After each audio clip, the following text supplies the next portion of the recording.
प्यारे बच्चों, कोविड-19 के कारण इस समय आपका विद्यालय आना स्थगित है। ऐसे में आपकी पढ़ाई निरंतर जारी रहे, इसीलिए हम लेकर आए हैं डिजी 7 कार्यक्रम। इसके माध्यम से आप प्रत्येक दिन सोमवार से शुक्रवार तक पूर्वाह्न 10 से 12 तथा अपराह्न 1 से 2 बजे तक अपनी अपनी कक्षाओं के अनुरूप कार्यक्रम देख सकेंगे। अब पढ़ाई नहीं रुकेगी। स्कूली शिक्षा एवं साक्षरता विभाग झारखंड।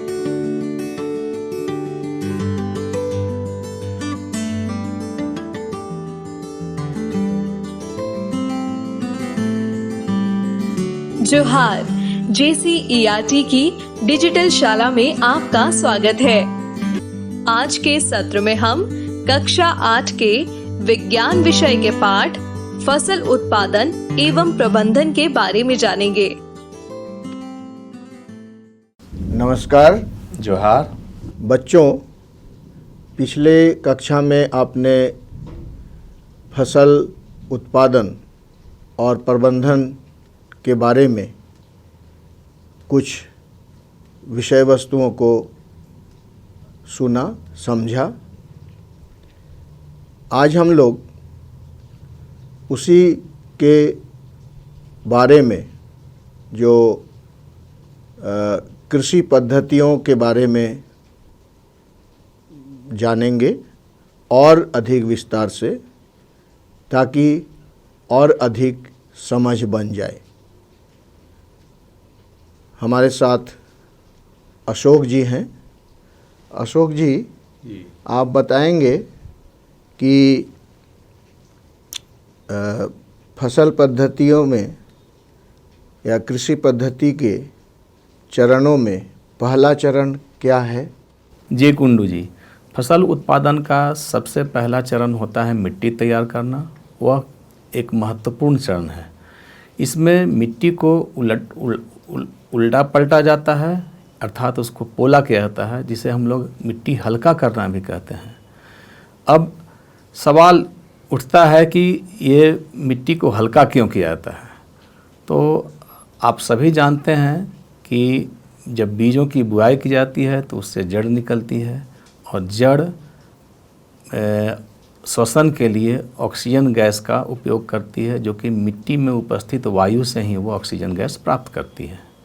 एक और महत्वपूर्ण कारण है कि मिट्टी के अंदर जल, वायु और खनिज लवण तथा मृत सजीव भी पाए जाते हैं, और वो अपघटित होकर के पोषक तत्वों का निर्माण करते हैं। तो मिट्टी को उलटने पलटने से पोषक तत्व मिट्टी में मिल जाते हैं बेहतर ढंग से, और जड़ उसका अवशोषण करते हैं और पौधों की वृद्धि करने में सहायता करते हैं। आपने और भी देखा होगा कि मिट्टी में कुछ केंचुए पाए जाते हैं। इन केंचुओं को किसानों का मित्र भी कहा जाता है। वो केंचुओं वे भी क्या करते हैं कि मिट्टी को उलटते पलटते हैं और ह्यूमस को मिट्टी के ऊपरी सतह तक ले आते हैं। मिट्टी हल्की हो जाती है, भुरभुरी हो जाती है, जिससे पौधे आसानी से वृद्धि कर पाते हैं। तो आपने देखा कि मिट्टी को उलटना पलटना, पोला करना, यही इस क्रिया को ही हम लोग खेतों की जुताई भी कहते हैं। आप देखते हो किसान खेतों की जुताई करते हैं। जुताई के लिए कुछ औजार की भी आवश्यकता होती है। उस जुताई के औजार में आप देखते होंगे परंपरागत औजार जो आजकल खेतों में किसानों द्वारा आसानी से दिखाई दे जाता है, वो एक हल है। हल और दूसरा है ट्रैक्टर। कुछ बड़े क्षेत्र में जब जुताई की जाती है तो वहाँ ट्रैक्टर का किसान प्रयोग करते हैं। तो हल में क्या होता है कि लोहे की एक फाल लगी होती है। उस लोहे की फाल से मिट्टी को उल्टा पलटा जाता है। और हल में और ट्रैक्टर में थोड़ा अंतर यही है कि हल में एक फाल होता है, लोहे की पत्ती होती है, उसी को हम लोग फाल बोलते हैं। और ट्रैक्टर में एक से अधिक भी फाल होते हैं। एक फाल वाले भी ट्रैक्टर होते हैं जिससे मिट्टी की जुताई की जाती है, उसको हल ही कहते हैं। और अधिक फाल वाले को कल्टीवेटर भी कहा जाता है। तो इस तरह से जुताई की प्रक्रिया होती है। जुताई करने का क्या फ़ायदा है ये भी आप जानना चाहेंगे कि जुताई से क्या फ़ायदा होता है। तो जुताई से एक तो मिट्टी हल्की हो जाती है, भुरभुरी हो जाती है, जिसमें वायु उपस्थित रहती है। जुताई करने से मिट्टी की जल धारण क्षमता बढ़ जाती है। मिट्टी में जल ज़्यादा अवशोषित करने की क्षमता हो जाती है, नमी बनी रहती है। जुताई करने से एक फ़ायदा ये है। जुताई का एक फ़ायदा और है कि जब खेतों को हल के द्वारा या कल्टीवेटर के द्वारा मिट्टी को पलटा जाता है तो उसमें उपस्थित खरपतवार भी उसके अंदर मिल जाते हैं और वो सड़ गल करके पोषक तत्वों का निर्माण कर देते हैं। जुताई को इस तरह से परिभाषित कर सकते हैं कि मिट्टी को उलटना पलटना एवं पोला करने की प्रक्रिया ही जुताई कहलाती है। अब एक सवाल उठता है कि क्या हमेशा आप आसानी से जुताई कर पाते हैं? कभी कभी देखते होंगे कि जब मिट्टी कड़ी और शुष्क हो जाती है तो उसको जोतना आसान नहीं होता है। तो उसके पहले क्या किया जाता है कि उसमें पानी भी दिया जाता है, या यदि पानी नहीं दिया गया कभी तो वहाँ पे हम लोग पाटल चलाते हैं, जिसको पट्टा या प्लैंक कहते हैं। आप अपनी भाषा में, सामान्य भाषा में लोग पट्टा भी कभी कभी कहते हैं। तो पट्टा से मिट्टी को समतल किया जाता है। अब समतल करने का भी एक अपना फ़ायदा है। समतल क्यों किया जाता है मिट्टी? आपके मन में भी ये सवाल उठ रहा हो कि आखिर समतल क्यों किया जाता है मिट्टी को? तो मिट्टी को इसलिए समतल किया जाता है कि सारे जगहों पे समान रूप से पानी पहुँचे, कहीं जल जमाव नहीं हो जाए। दूसरा कारण है कि समान रूप से उसे पोषक तत्व भी मिले।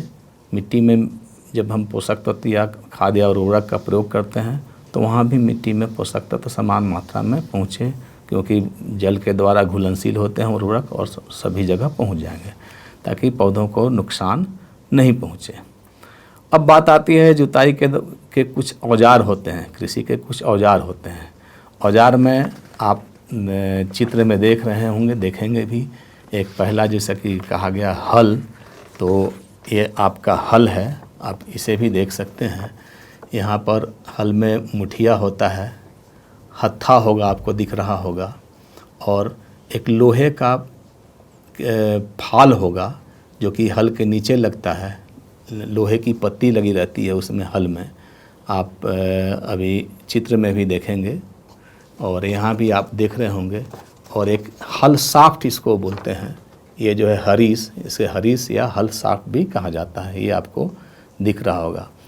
तो इससे इसके अंदर एक पत्ती लगी रहती है और ये लोहे की पत्ती जो है यहीं लगाई जाती है, और ये मुठिया के द्वारा, और इसको बैलों के साथ या पशुओं के सहारे इसकी मिट्टी की जुताई की जाती है, खेतों की जुताई की जाती है। आप देखते होंगे कहीं कहीं हमारे यहाँ बैल और काड़ा, जिसे हम भैंसा कहते हैं, उसके द्वारा भी खेतों की जुताई की जाती है।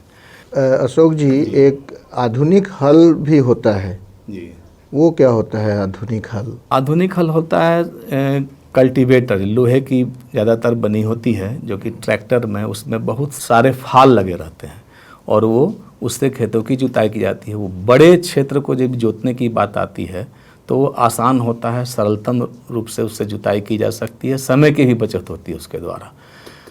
लेकिन छोटे खेतों में अभी हमारे किसान उसी का प्रयोग कर रहे हैं, हल बैलों के द्वारा या कारा के द्वारा।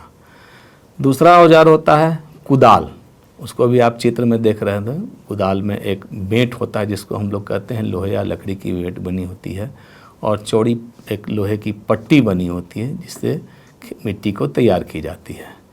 तो हल, कुदाल, ये हमारे मिट्टी के औजार हो गए। तो जब मिट्टी पूरी तरह से तैयार हो जाती है तो उसके बाद इस व्यवस्थित क्रम का अगला चरण आता है, जो मुझे लगता है कि आप बेहतर बता पाएंगे बच्चों को, कि जो अगला चरण होता है बुआई। तो आप ज़रा बताएं कुंडू जी कि बुआई को विस्तार से बच्चों को बताएं। मिट्टी तैयार हो जाने के बाद, जब मिट्टी की तैयारी हो जाती है, जैसा अशोक जी ने बताया कि उसको पोला किया जाता है, उसको हल्की कर दी जाती है ताकि उसके अंदर में हवा, पानी ये सभी मौजूद रहें। तो इसके बाद आता है बुआई का चरण। इसमें क्या होता है कि बुआई उसको कहेंगे जो बीजारोपण को कहते हैं। बीज को रोपने की जो विधि होती है या पद्धति होती है वह बुआई के अंतर्गत आता है। यह भी एक महत्वपूर्ण चरण है, क्योंकि बीज का चयन सही होना चाहिए। आपने पिछली कक्षा में भी देखा होगा कि जो बीजों का चयन हम लोग कैसे करते हैं। पानी में डुबा करके जब उसमें तैरने लगते हैं कोई बीज, तो उन बीजों को हम लोग चयन नहीं करते हैं, और जो पानी में डूब जाते हैं उन बीजों को हम लोग चयन करते हैं। इस तरह से यह बुआई का काम भी मिट्टी तैयारी के बाद हम लोग करते हैं। बुआई के भी कुछ औजार होते हैं, एक परंपरागत औजार और दूसरा आधुनिक औजार। परंपरागत औजार के अंतर्गत जो हल होता है उसी में एक शंकुनुमा, इस तरह से शंकुनुमा एक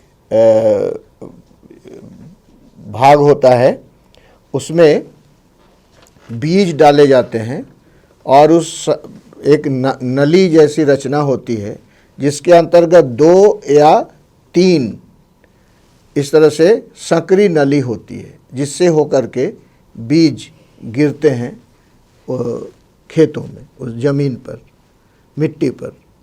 तो उससे क्या होता है कि जितनी मात्रा में हम लोगों को बीज गिराने की आवश्यकता होती है उसी हिसाब से उससे बीज गिरता है। ये तो हमारा परंपरागत औजार है। आधुनिक औजार भी होते हैं जिसमें सीड ड्रिल होता है। सीड ड्रिल एक औजार है जो आधुनिक औजार है बुआई के लिए। ये ट्रैक्टर में लगा रहता है। ट्रैक्टर में क्या होता है कि ट्रैक्टर से जब जोताई होती है तो उसी समय उसमें बीज भी धीरे धीरे पंक्तिबद्ध एक लाइन से लग जाते हैं। तो ये सीड ड्रिल हुआ जो ट्रैक्टर से किया जाता है, मशीन से।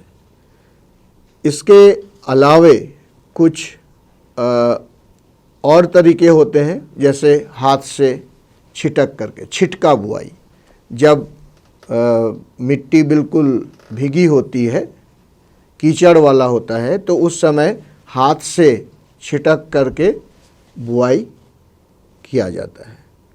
इसके अलावा कुछ बीजों को ऐसे हल से जोतने के बाद उसमें भी हाथ से ऐसे गिराया जाता है, तो उस तरह से भी बुआई की जाती है। बुआई में एक बात का जरूर ध्यान देना चाहिए, कहीं कहीं बीज अधिक भी गिर जाते हैं, तो उन बीजों की दूरी को कम करना। हो सकता है कि यह संभव नहीं हो, तो क्या करेंगे कि उसको जब पौधा उग जाएगा तो एक साथ मान लीजिए बहुत सारे पौधे उग गए, तो उसमें से कुछ पौधों को उखाड़ करके उसकी दूरी को सही या जो दूरी चाहिए उस बीज के लिए या पौधे के लिए, वह दूरी बनाने के लिए ऐसा किया जाता है, जो कि बहुत ही आवश्यक है। अशोक जी, बुआई के साथ साथ वहीं से शुरू होता है खाद या उर्वरक देने की बात। तो खाद और उर्वरक देने से क्या फ़ायदे होते हैं, इनके बारे में थोड़ा सा आप जानकारी देंगे और यह भी बताएंगे कि खाद और उर्वरक में अंतर क्या है। जी हाँ, पिछली कक्षा में आपने देखा था कि हम लोगों ने एक क्रियाकलाप किया था, इसमें 2 पात्र रखे हुए थे, एक दोनों पात्र में मिट्टी रखी हुई थी, एक मिट्टी खाद वाली मिट्टी थी और एक सामान्य मिट्टी थी। उसमें आपने पौधों की वृद्धि को बेहतर ढंग से देखा था, जिसमें आपने पाया कि खाद वाली मिट्टी में पौधे की वृद्धि बेहतर ढंग से हुई। तो ये तो खाद की बात हो गई। और खाद या उर्वरक है क्या? तो मिट्टी के पोषक तत्व को बनाए रखने के लिए जिन पदार्थों का उपयोग हम करते हैं खेतों में, उसे ही हम खाद या उर्वरक कहते हैं। उससे मिट्टी के पोषक तत्व बने रहते हैं। ऊपर से भी किसान खाद या उर्वरक डालते हैं। तो अब प्रश्न है कि खाद और उर्वरक में अंतर।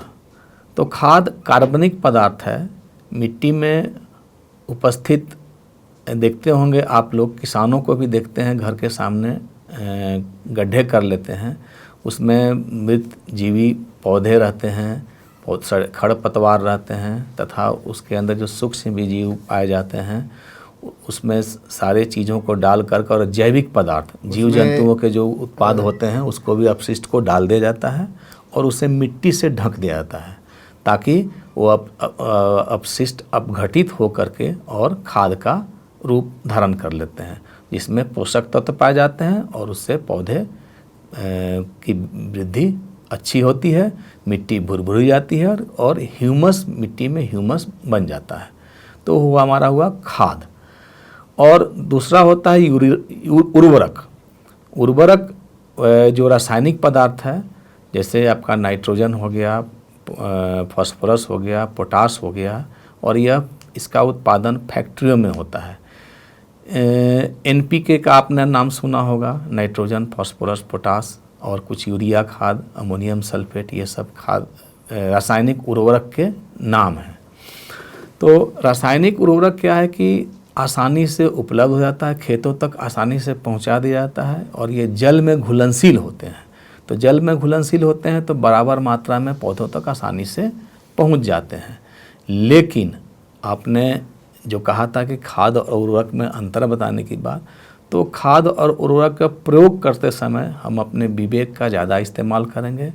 हम निश्चित रूप से यदि खाद का उपयोग करें तो बेहतर होगा। उर्वरक के उपयोग करने से कुछ हानियां भी हैं। उर्वरक क्या होता है कि जब वो घुलनशील होता है जल में, तो मिट्टी के साथ बह करके आसपास के जलाशयों में भी चला जाता है, जिससे जल भी प्रदूषित होने का खतरा रहता है। उसमें जलीय जीवों को भी हानि हो सकती है। जी हाँ, उसमें जलीय जीवों को भी हानि हो सकती है। इसीलिए हालांकि उससे पोषक तत्व तो प्राप्त होते हैं और आसानी से उपलब्ध है, उसका प्रयोग किया जाता है, लेकिन उसका प्रयोग हम थोड़ा सा सोच समझ के करें, कम से कम करें, कम कर दें, जहाँ आवश्यकता नहीं है वहाँ न करें। एक जैविक खाद भी जी हाँ हम लोग उपयोग कर सकते हैं। जैविक खाद का उपयोग करें तो बहुत अच्छा है फसलों के लिए। फसलों के माध्यम से हमें भी अनाजों में रासायनिक पदार्थ कम प्राप्त होंगे, ताकि हम स्वस्थ रहेंगे। अशोक जी, अगले चरण से पहले हम लोग थोड़ी सी देख लें और विस्तार से कि खाद और उर्वरक में क्या अंतर है। उर्वरक एक अकार्बनिक पदार्थ है, खाद एक प्राकृतिक पदार्थ है जो गोबर, मानव अपशिष्ट एवं पौधों के अवशेष के विघटन से प्राप्त होता है। उर्वरक का उत्पादन फैक्ट्रियों में होता है, खाद खेतों में बनाई जाती है। उर्वरक से मिट्टी को ह्यूमस प्राप्त नहीं होती है। अब यहाँ पर एक प्रश्न आता है कि ह्यूमस है क्या। तो ह्यूमस जो छोटे छोटे पौधों के जो सड़े गले भाग हैं या जंतुओं के जो सड़े गले भाग हैं उसको ह्यूमस कहा जाता है, जो काफ़ी पोषक तत्वों से भरी होती है। लेकिन खाद में से मिट्टी को ह्यूमस प्रचुर मात्रा में प्राप्त होती है। उर्वरक में पादप पोषक जैसे फास्फोरस, पोटेशियम तथा नाइट्रोजन प्रचुरता में होते हैं। खाद में पादप पोषक तत्व तुलनात्मक रूप से कम होता है। उर्वरक का भंडारण, परिवहन तथा इसका उपयोग काफ़ी आसान होता है, लेकिन खाद का भंडारण, परिवहन तथा इसका उपयोग तुलनात्मक रूप से कठिन होता है। उर्वरक जो है वो मिट्टी की संरचना को बिगाड़ता है, लेकिन खाद मिट्टी की संरचना में सुधार लाता है। ये बहुत बड़ा एक अंतर है। उर्वरक शीघ्र प्रभाव डालता है क्योंकि जल्दी वो पानी में घुल जाता है और जड़ों के द्वारा अवशोषित हो जाता है, जबकि खाद थोड़ी कंपैरेटिवली तुलनात्मक रूप से देर से यह प्रभाव डालता है। ये अंतर है उर्वरक और खाद में। आइए बच्चों, अब खाद और उर्वरक के अंतर को समझने के लिए एक क्रियाकलाप करते हैं। देखिए, 3 तरह की मिट्टी यहाँ पर आपको दिखाई दे रही है। एक खाद वाली मिट्टी है, एक उर्वरक वाली मिट्टी है और एक सामान्य मिट्टी है। तो इसमें 8 दिन पहले टमाटर के बीज को लगाया गया था और 8 दिन के बाद इस मिट्टी के पात्रों को हम लोग लेके आ रहे हैं यहाँ पर, और इसकी वृद्धि को देखिए। इसमें किस पात्र में पौधे की वृद्धि बेहतर ढंग से हुई है। निश्चित रूप से इस खाद वाली मिट्टी में बेहतर वृद्धि है, उससे ज़्यादा वृद्धि उर्वरक वाले में है, और इस सामान्य मिट्टी में पौधे की वृद्धि काफ़ी कम हुई है। तो उर्वरक से वृद्धि तो होती है, लेकिन यह रासायनिक उर्वरक है, यह हमें बहुत ज़्यादा फ़ायदा नहीं पहुंचाता है। इसमें मैं बच्चों के लिए और कुछ जोड़ना चाहता हूँ कि ये जो खाद वाला जो बर्तन है, जिस मिट्टी में खाद मिलाई गई है, जो सड़े गले पत्ते हैं, गोबर है, उस तरह के जो खाद, जो प्राकृतिक खाद या खाद कहते हैं जी, उस खाद को इस मिट्टी में मिलाया गया है। और यहाँ पर जब बीज लगाया गया तो ये वृद्धि हुई। इसमें क्या है, जैसे अभी हम लोग उर्वरक और खाद के अंतर में अभी चर्चा की थी कि इसमें प्रभाव धीरे धीरे पड़ता है, लेकिन खेत को हानि नहीं पहुंचती है इससे। अच्छा। और फसल भी गुणवत्ता युक्त होता है। लेकिन वो उर्वरक वाला जो है वो काफ़ी तेज़ी से, क्योंकि अंतर में हम लोगों ने पिछले अभी जो उर्वरक और खाद में अंतर हम लोगों ने देखा, उसमें भी इस बात का जिक्र हुई कि उर्वरक जो है वो पानी में घुल जाता है और बहुत जल्दी घुलता है, और बहुत जल्दी पेड़ पौधे के जो जड़ हैं उसको अवशोषित कर लेते हैं। इसलिए उसमें वृद्धि जो है खाद की अपेक्षा ज़्यादा तेज़ी से होती है। जैसे यूरिया की बात अगर हम लोग करें, आप देखेंगे कि जैसे ही बुआई होती है यूरिया छिड़क दिया जाता है। उससे क्या होता है कि वह तुरंत वृद्धि करने लगती है, तो वह थोड़ा सा कार्य जल्दी या तीव्र गति से होता है, जबकि इसमें मंद गति से होती है। लेकिन स्वस्थ पौधे इसमें भी होते हैं, ऐसी बात नहीं है। हाँ, जहाँ तक मिट्टी की बात है तो उसमें पोषक तत्वों की कमी के कारण उसकी वृद्धि आप देख रहे होंगे, वो वृद्धि अपेक्षाकृत बहुत ही कम है। लेकिन ऐसी भी बात नहीं है कि मिट्टी में कोई फसल नहीं उगती है, उसमें भी फसल उगती है। तो ये उर्वरक और खाद के अंतर को हम लोगों ने यहाँ पर देखा और समझा। आज हम लोगों ने सीखा कृषि पद्धतियों के विभिन्न चरणों के अंतर्गत पहला चरण मिट्टी की तैयारी, दूसरा बुआई, जिसके अंतर्गत कैसे बीजों का रोपण किया जाता है, किन किन तरीकों से, आधुनिक विधि और परंपरागत विधियों के द्वारा। तीसरा चरण खाद एवं उर्वरक देना, जिसमें हम लोगों ने खाद और उर्वरक के अंतर को भी जाना और किसमें पौधे की वृद्धि ज़्यादा होती है उसको एक क्रियाकलाप के द्वारा भी समझा। तो बच्चों, आज हम लोगों ने कृषि उत्पादन और प्रबंधन के अंतर्गत जो कृषि पद्धतियां हैं उनके 3 चरणों के बारे में हम लोगों ने सीखा। अगली कक्षा में जो अन्य चरण हैं उनके बारे में हम लोग सीखेंगे। इस प्रसारण से संबंधित सुझाव, अपने प्रश्न इत्यादि आप हमें jcerg@gmail.com तथा टोल फ्री नंबर 1800 5728 585 पर संपर्क कर सकते हैं।